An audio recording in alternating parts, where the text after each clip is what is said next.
Seríamos irresponsáveis como líderes, agora que esse regime está de joelhos.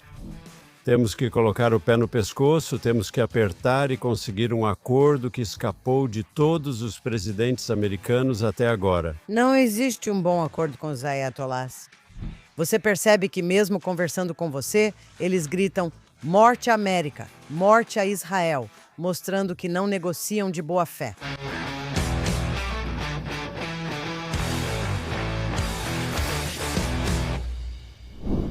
Shalom e bem-vindo a mais um episódio de Israel em Diplomático. Eu sou Mark Regev e estou aqui, como de costume, com minha co-apresentadora Ruthie Bloom e estamos falando com você hoje. No dia 11 de fevereiro, no dia em que Trump está se encontrando com Netanyahu na Casa Branca, acho que é o 7º encontro deles desde Netanyahu. Desculpe, desde que Trump voltou ao cargo para seu segundo mandato, e acho que nenhum líder estrangeiro teve tanto tempo com Trump, tempo presidencial, desde que esta administração começou seu segundo mandato. Ruth, o que você acha que está acontecendo? Primeiramente, só quero fazer uma correção. Na verdade, esse é o 8º encontro deles, 7 nos Estados Unidos e 1 quando o presidente Trump veio a Israel. É algo sem precedentes. Você está absolutamente certa agora sobre esse encontro. Todo mundo passou os últimos dias analisando sobre o que eles vão conversar e por que Netanyahu. Por que ele voou para lá de repente, se já estava programado para ir na próxima semana? De qualquer forma, antes de entrarmos nessa discussão, vamos ouvir o que o presidente Trump disse para Larry Kudlow na Fox News Business ontem. Você acha que um acordo com o Irã, com esse regime atual, realmente duraria? Eu não sei, quer dizer, eu não sei. Eu sei de uma coisa. Eles querem um acordo, não falariam com mais ninguém, só comigo. Mas é uma boa pergunta.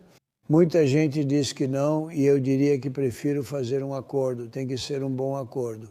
Sem armas nucleares, mísseis, enfim, todas essas coisas que você quer. Mas alguns acham que foram muito desonestos conosco ao longo dos anos, certo? Muito desonestos, Obama e Biden. O que eles fizeram em termos de criar um monstro com o Irã foi terrível. Aquele acordo nuclear com o Irã foi um dos acordos mais idiotas que já vi. Ruthie, quer dizer, a reunião é hoje, mas isso me dá esperança e eu sei o que dissemos na semana passada. Você é contra qualquer acordo, mas se houver um acordo, eu não tenho a mesma objeção ideológica que você tem. Mas se houver um acordo, pelo menos você pode se confortar com o fato de que o presidente disse nas horas que antecederam a reunião que será um acordo que inclui a questão nuclear. Os iranianos têm que desmantelar o seu programa, e o presidente disse isso com suas próprias palavras. Além disso, a questão dos mísseis, ou seja, os mísseis balísticos que podem atingir e mirar em Israel, ambos esses elementos precisam estar no acordo. Isso te dá um grau maior de confiança de que se houver um acordo não será o fim do mundo? Não, não dá, mas vamos colocar dessa forma. Ele também disse: nada de enriquecimento nuclear, enriquecimento de urânio, nada de armas nucleares, nada de mísseis balísticos, nada disso e daquilo. E o que ele quis dizer com isso e aquilo é não financiar o terrorismo ao redor do mundo e talvez não executar manifestantes iranianos. Agora, eu acho que ele tem boas intenções, sim. Mas aqui está o que eu gostaria de fazer. Vamos fazer diferente desta vez, pois todos estão especulando, inclusive quem ama ou odeia o presidente Trump. Ninguém consegue entender o que se passa na cabeça dele, então todo mundo está tentando interpretar o que ele é. Será que isso é só uma encenação? E ele está apenas se preparando, afinal, ele conseguiu todos esses porta-aviões. E você sabe, há uma preparação para lançar um ataque. Se, como ele disse, se não houver acordo agora, Netanyahu, todo mundo está tentando interpretar, por que Netanyahu está com tanta pressa? Lá há uma divisão entre eles, como você sabe, então vamos fazer isso. Estou feliz em seguir adiante de acordo com o que você sugeriu, mas só quero dizer que discordo da sua premissa. Você nunca pode saber totalmente o que está na mente de alguém, eu não posso saber o que está na sua mente agora, e você não pode saber o que está na minha mente mesmo que nos conheçamos muito bem. Mas eu acho que há algo que entendemos sobre o comportamento de Trump e sobre a maneira como ele vê o mundo, Ele acredita na política do poder, acredita em interesses estratégicos, acredita em cuidar dos Estados Unidos da América e do povo, você sabe, dos cidadãos dos Estados Unidos da América. Ele gosta de países que podem se defender e que se impõem, e essa é uma das razões pelas quais ele gosta de Israel. Não é só por causa da família, e você sabe, por ter crescido em Nova York e por sua filha judia e assim por diante. Eu acho que Trump, e já dissemos isso neste programa antes, Trump não é Obama, ele não é um desses liberais pacifistas. A guerra é sempre o último recurso, e não quero arriscar um conflito. Ele não teme usar força militar, já dissemos isso anteriormente. Ele também não é um neoconservador, ele não é um construtor de nações. Ele não quer entrar em guerras prolongadas, não quer se envolver em um Vietnã, um Afeganistão ou um Iraque. Ele quer usar o poder militar, 3DS, ele quer que suas guerras sejam decisivas, destrutivas e feitas da maneira certa, e esse é o Trump. Então você diz, ok, foi isso que vimos na Venezuela. E agora ele está mostrando toda essa força, ele moveu seus recursos militares, tanto do exército quanto da marinha, para a região, prontos para atacar. E ele diz que quer um acordo, e se os iranianos concordarem, haverá um acordo. Primeiro de tudo, não são os iranianos, é a República Islâmica, são os ayatolás. Nós temos que fazer uma distinção entre o povo iraniano, que foi massacrado aos milhares porque quer mudança de regime, certo, agora. Além disso, só mais um ponto. Isso vai ficar para outra discussão sobre o uso indevido do termo neocon e construção de nações. Isso é para outra hora. Não precisamos entrar nisso agora. O que eu vou dizer é o seguinte: qualquer acordo com a República Islâmica, com aqueles ayatolás que estão no poder hoje, eles estão agora comemorando o 47º aniversário da Revolução que levou os ayatolás ao poder. Khomeini retornou da França, onde esteve exilado por 14 anos, e o Shah, a queda do Shah.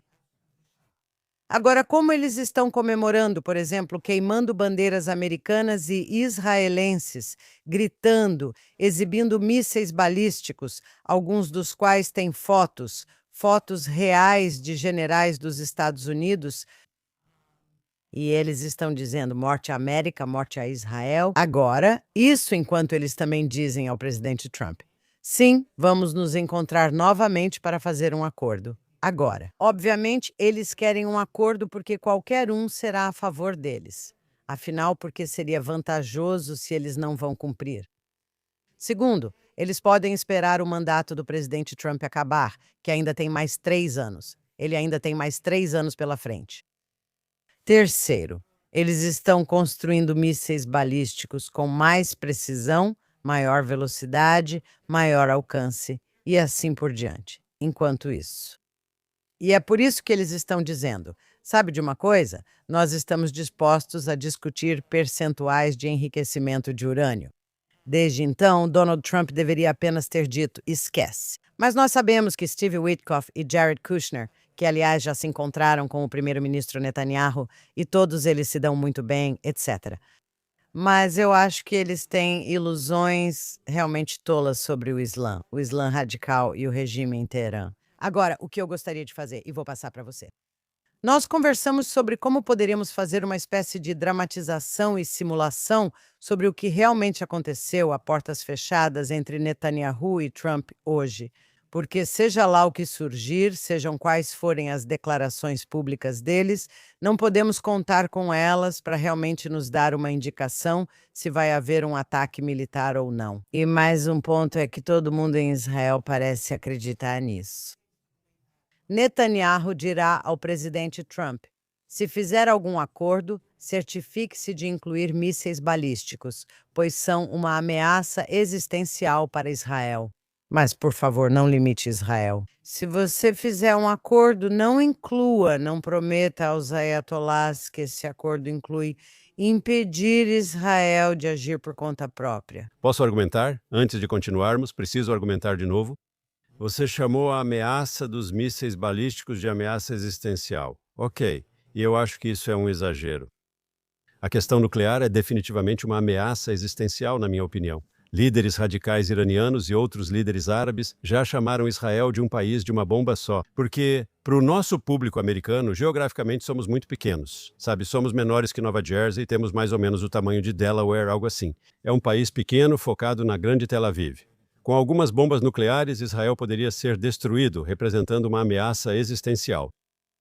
Eu concordo 100%. Mas você mencionou o programa de mísseis balísticos, então o programa de mísseis balísticos pode nos prejudicar seriamente. Nós vimos na guerra de 12 dias, tivemos o quê? Eu acho? Quase 30 civis israelenses foram mortos por bombas, sabe, mísseis balísticos que explodiram, você sabe, em áreas residenciais e assim por diante. Não é fácil, mas chamar isso de uma ameaça existencial é banalizar a palavra existencial.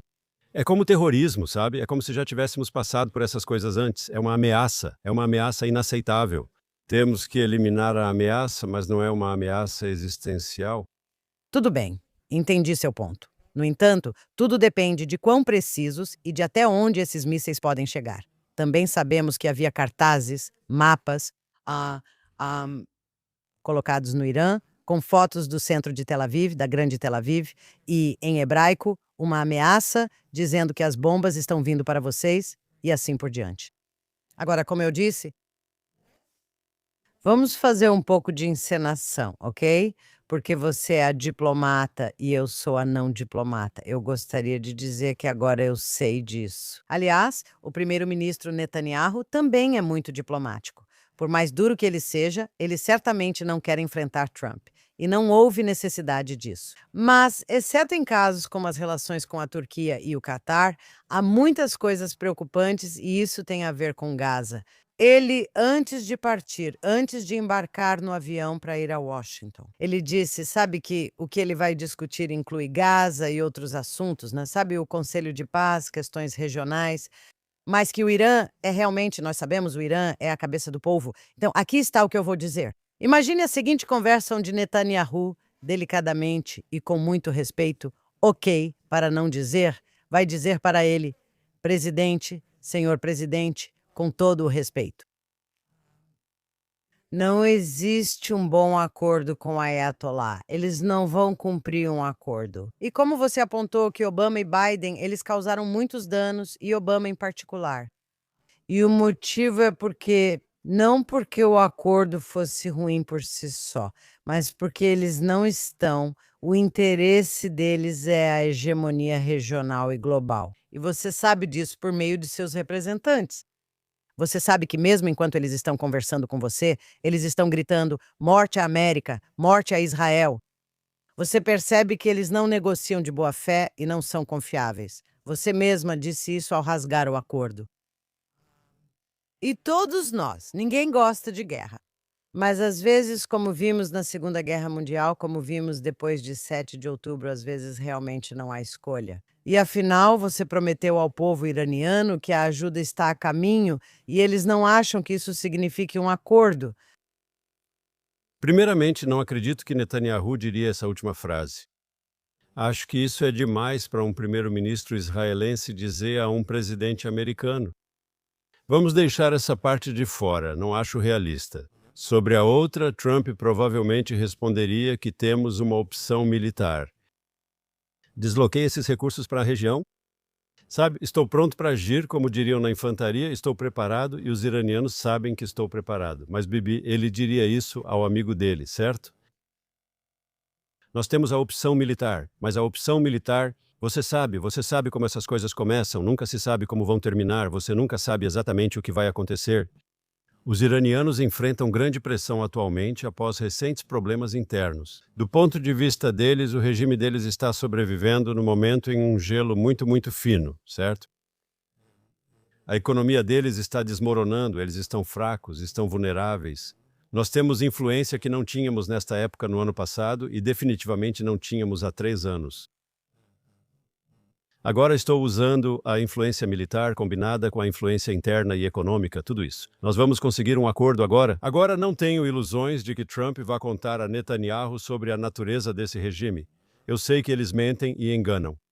Se conseguirmos um acordo que desmonte o programa nuclear deles e aborde o balístico e outras questões, certo? Quanto a isso, não sei. Presumo que discutiremos muitos detalhes com Netanyahu. Sabe, essa é uma responsabilidade única, porque tanto você quanto eu, Bibi, sabemos que a opção militar está disponível.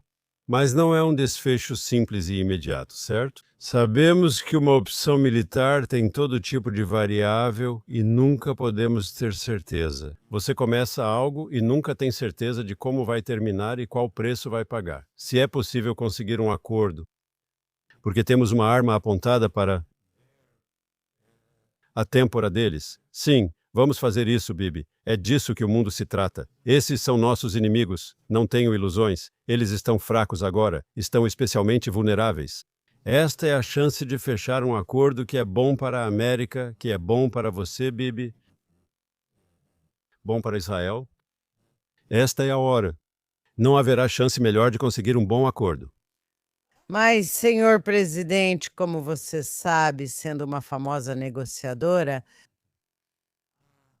que esse não é o momento de fazer um acordo com as pessoas. Quando eles estão no seu ponto mais fraco, é nesse momento que eles deveriam estar implorando para continuar vivos, basicamente, e não para fazer um acordo. Eles estão no seu ponto mais fraco. Exatamente. É por isso que eles tentam te enganar, tapear você e dizem: ok, estamos prontos para um acordo. Porque, vamos ser sinceros, se isso fosse sequer possível, vamos supor que eles desistam das armas nucleares, desistam do programa de mísseis balísticos, parem com o terrorismo, parem de matar manifestantes.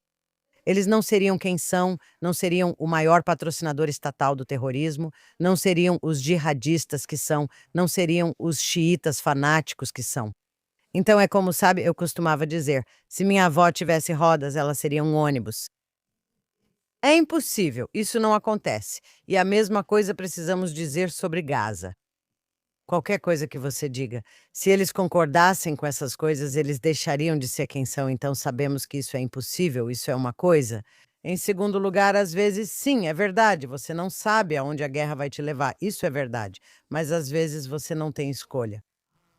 Sabe, depois de 7 de outubro, você sabe quantas pessoas nos disseram em Israel e no exterior, mas e o dia seguinte? Não sabemos. Isso traz consequências. Não sabemos o que acontecerá. É preciso fazer planos, mas antes de tudo, eliminar seu inimigo. E você tem que fazer isso não só por questões morais e responsabilidades, mas também pelos seus próprios interesses. Moralmente, você tem que fazer isso de verdade. E no caso de Gaza, vimos que tivemos 250 reféns levados, tivemos 1.200 pessoas massacradas em Israel. Naquele momento, dizendo, bem, sabe, talvez devêssemos fazer um acordo. Não, não, não, não. E o mesmo vale para o Irã neste momento. Você não pode permitir que a República Islâmica exista mais, e você precisa dos israelenses. As pessoas estão tentando derrubar o regime e uma ação militar vai ajudá-las, algumas de fora, outras de dentro e de fora. Ruth, antes de responder como Trump, digo como Mark. Bibi jamais faria isso. O premier israelense nunca daria tal monólogo a um presidente americano. Você quer manter seus pontos curtos, quer torná-los eficazes, mas não acho que Trump goste de ser abordado em um tipo de monólogo de forma contínua. Faça seu ponto e siga em frente, certo? Acho que é assim que se deve falar com o presidente dos Estados Unidos, especialmente este. Agora vou responder como Trump. Bibi, você fala sobre moral, fala sobre um regime que é mau, que precisa acabar. Olha, depois do 11 de setembro, os Estados Unidos tinham direito de entrar no Afeganistão e derrotá-los. George W. Bush tinha o direito de agir como agiu, Bibi. Pode ter sido moralmente justificável, mas não foi inteligente. Ficamos presos no Afeganistão por 20 anos. Quem imaginaria que após entrarmos e resolvermos tudo tão rápido, ficaríamos naquela areia movediça por tanto tempo? Bibi. E o Iraque? Bibi? Foi uma boa decisão, ficamos presos lá, não por anos? Tínhamos todo o direito moral de fazer isso, Bibi. Mas os Estados Unidos estavam dizendo, estou te falando, o povo americano vai para a guerra se sentir que não há outra escolha. O povo americano vai proteger seu país, vai proteger seus interesses nacionais, nós vamos lutar contra nossos inimigos. Mas se for possível conseguir um acordo com os iranianos, quero te dizer uma coisa.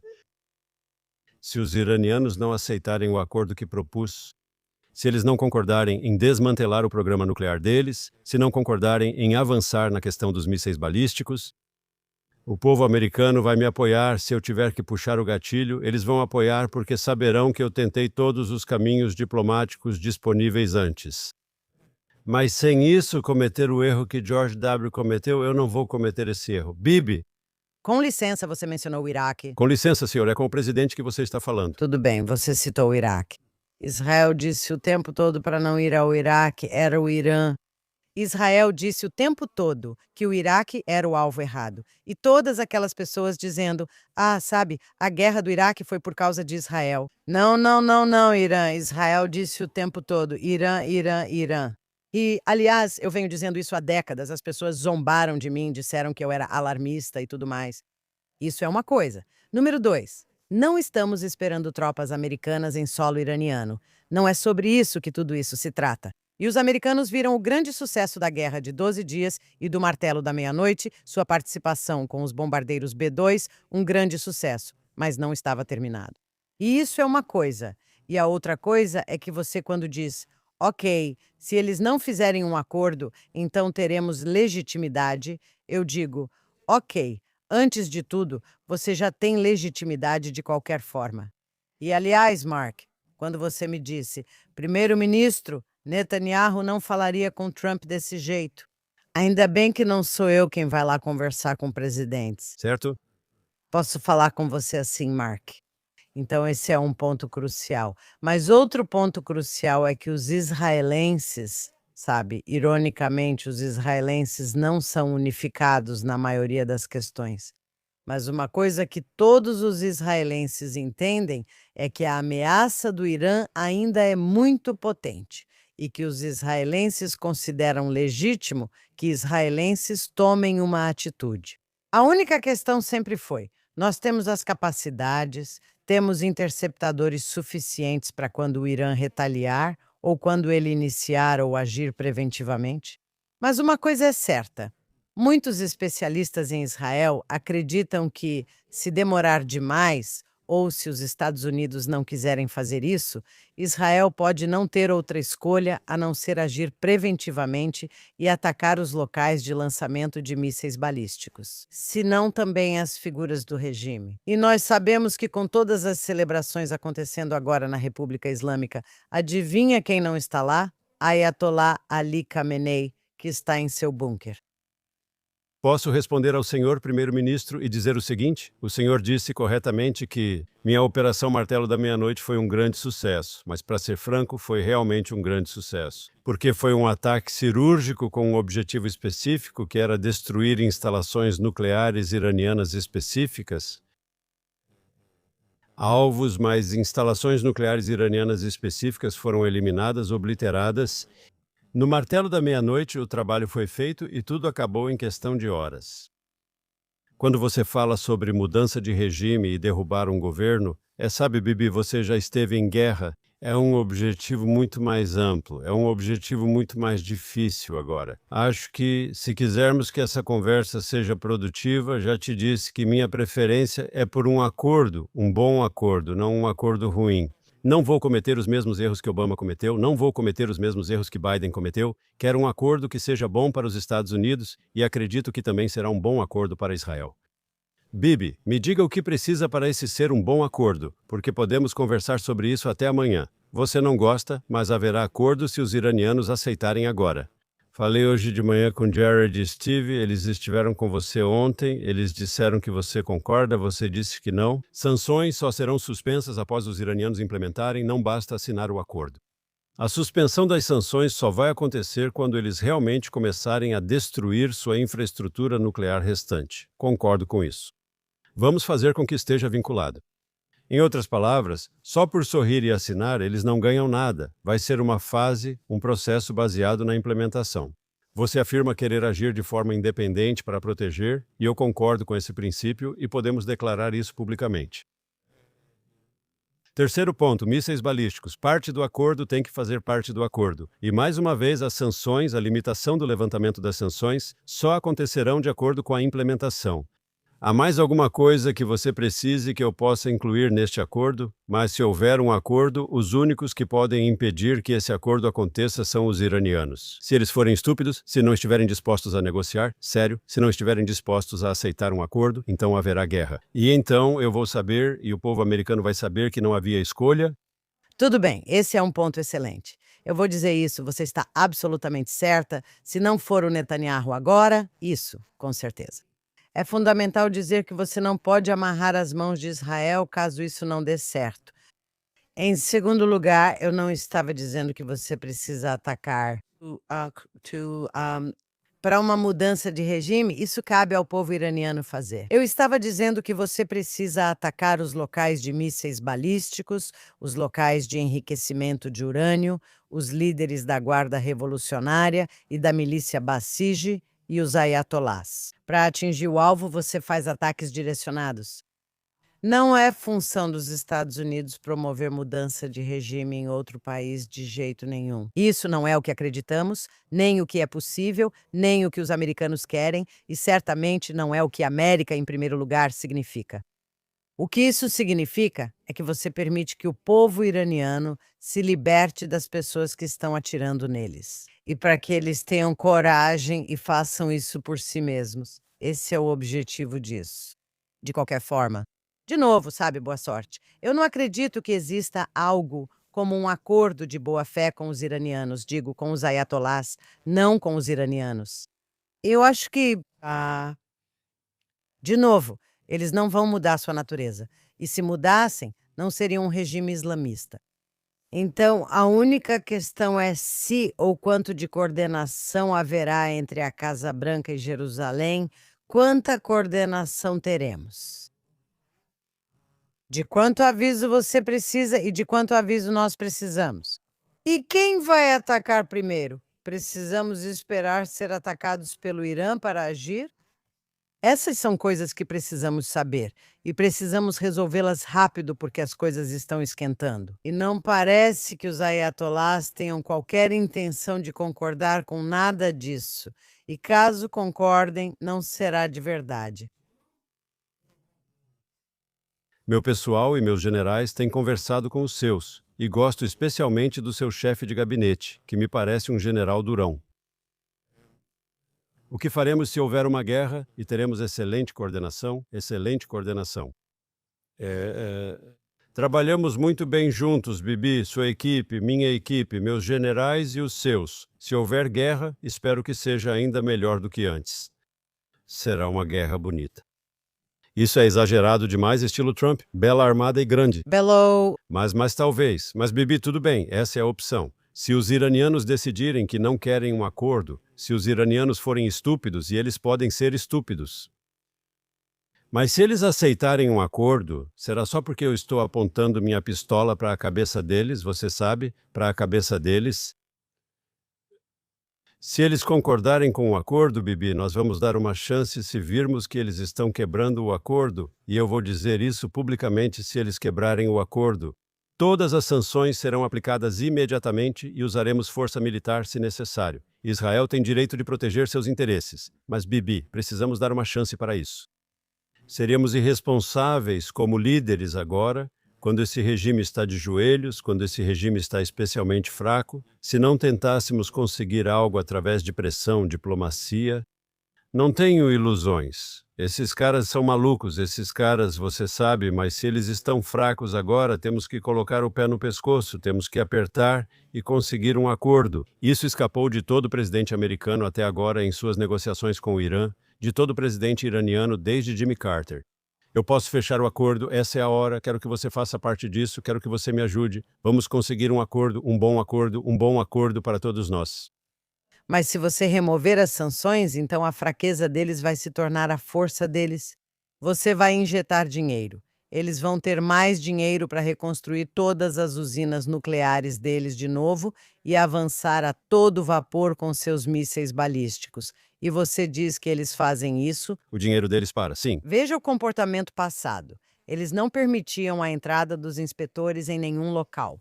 O que fazemos? Mas porque Obama e Biden eram líderes fracos, eles, começaram a fazer joguinhos. Trump vai usar sua força militar se eles quebrarem um compromisso que fizeram comigo. Olha, eles me respeitam, eles sabem que o que Trump diz ele cumpre, eles sabem que eu não tenho medo de puxar o gatilho quando preciso, eles sabem que vão enfrentar a fúria de um inferno violento. Se eles brincarem com pessoas como os iranianos, você pode sorrir, mas tem que carregar um porrete muito, muito forte. Veja como lidar com essas pessoas novamente. Com pessoas como os islamistas, ok, o povo iraniano não é islamista, na maioria das vezes não é, e aliás aqui está outro problema. Agora sabemos que a China e a Rússia, mas especialmente a China, têm fornecido ao Irã toda a tecnologia que permite à China manter seu povo na ignorância. Em termos de internet e comunicações com o mundo exterior, isso ajudou muito os ayatolás a apagarem a internet o máximo possível. Mesmo quando Elon Musk forneceu o Starlink, foi muito instável. Eles realmente conseguem manter as pessoas presas ao documento. Bibi, essa é a diferença entre nós. Você é uma potência regional, eu sou uma potência global. Eu tenho que me preocupar com os chineses, tenho que me preocupar com os russos. Eu quero tirar os iranianos do fogo para neutralizá-los, para garantir que eles não sejam uma ameaça. Assim posso focar nas verdadeiras ameaças à América. Eu não nego que os iranianos são uma ameaça, mas os iranianos são uma potência de médio porte, já os chineses e os russos têm armas nucleares. Eles são concorrentes de verdade. Eu quero tirar o Irã dessa história, e justamente porque estou preocupado com a China e estou preocupado com a Rússia, é por isso que preciso fazer esse acordo. Bibi, mas bem então, mas isso não contradiz sua promessa aos iranianos, ao povo iraniano, que a ajuda está a caminho? Desculpe, eu disse antes, mas o primeiro-ministro israelense não pode levantar isso. Tudo bem? Eu sei que não sou o primeiro-ministro de Israel. Tudo bem, mas o que isso significa? Graças a Deus. O que isso significou? O que isso significa? Que a ajuda está a caminho? Você sabe quantos milhares de iranianos realmente foram mortos depois que você disse isso? E eles se sentiram encorajados a continuar protestando nas ruas? Sabe o que isso significou? O que quis dizer? Ajuda vem, não é acordo. Eu apoio essas pessoas. Quero vê-las se levantando e derrubando esse regime terrível, desprezível, maligno, corrupto, ineficiente e terrorista. Quero que tudo isso aconteça, mas precisa partir do povo iraniano. Não posso fazer isso por eles. Agora, se conseguirmos esse acordo que vai enfraquecer o regime iraniano, que vai amarrar as mãos dele, talvez isso também ajude na mudança de regime, a longo prazo. Pelo menos existe essa possibilidade. Assim como ataques a Bezige, a Guarda Revolucionária, a projetos de infraestrutura e a Suprema Biblioteca. Ninguém sabe como isso vai terminar. Não existe um caminho de ouro e outro cheio de riscos terríveis, certo? Ambos os caminhos são arriscados. Eu sou o presidente, fui eleito para proteger o povo dos Estados Unidos. Acho que esse acordo limita os riscos e oferece ganhos. Mais uma vez, em qualquer negociação. Bibi, você já fez muitas negociações políticas. Bibi, eu já fiz negociações de negócios. Ao negociar com alguém fraco, você explora isso para obter o melhor acordo. Ok, bom, escute, Mark, você sabe que estamos chegando ao final do nosso podcast. Não estamos mais atuando, somos Marta de novo. Agora voltamos a ser Mark Rutte, já que você acha que interpretei mal Netanyahu. Mas como eu estava interpretando o Trump? Muito bom, embora um pouco mais articulada do que o Trump costuma ser. Não sei como Netanyahu reagiria me vendo, diria: não acho que você fez um bom trabalho. Eu não falaria assim com o presidente Trump, mas vou dizer algo. Parte disso tem a ver com a nossa interpretação do que está realmente, do que está sendo dito sem ser dito ou qual é o significado. Sabe, de novo, a gente não sabe o que aconteceu a portas fechadas, independentemente das declarações públicas. E agora, voltando para Mark Rutte. Eu, assim como muitos dos meus compatriotas israelenses, na verdade estou realmente torcendo por um ataque militar à República Islâmica. No entanto, seja coordenado com os Estados Unidos, seja antecipado por Israel ou não antecipado. Mas eu acho que isso precisa acontecer e isso também terá um efeito em todo o restante da região, que ainda é realmente perigosa. Gaza, Síria, o que está acontecendo com a Turquia? Todos esses, os Houthis no Iêmen. Eu acho que isso é crucial. Vou te dar minha análise, não minha preferência. No fim, tudo depende do regime iraniano insano. Porque se eles fizerem as concessões que Trump precisa, haverá um acordo e Israel terá que aceitar isso. E, com sorte, devido à visita de Netanyahu, será um acordo com menos problemas do que seria. Minha impressão sobre o presidente é que ele quer um acordo e, se acreditar que pode consegui-lo, será bom. E não o que ele chamaria de um acordo terrível, ruim, estúpido de Obama. Acho que é para onde estamos indo. Não está claro para mim, só estou opinando que essa é a posição americana, mas não tenho certeza. E você pode estar certo, o Irã pode ser incapaz de jogar um jogo sério de negociações, embora eles possam dizer que podem fazer esses compromissos terríveis e difíceis agora. Em 3 anos, esse homem não estará mais na Casa Branca. E então poderia haver um acordo, porque então poderia haver um acordo. Mas, mais uma vez, acredito que a bola está firmemente com o Irã. Ok, bem, eu acho uma pena que a bola esteja com o Irã. Eu acho que deveria estar com Israel, mas isso é para outra discussão e até a próxima semana, quem sabe. De novo, em todo o episódio, terminamos dizendo que até a próxima semana, quem sabe o que vai estar acontecendo aqui. No sentido de se vamos estar em abrigos antiaéreos, não vamos estar em abrigos antiaéreos e assim por diante. Ruth, vamos aguardar, mas foi um prazer conversar com você como primeiro-ministro israelense. Bem, foi ótimo poder conversar com o presidente Trump. Também, até a próxima.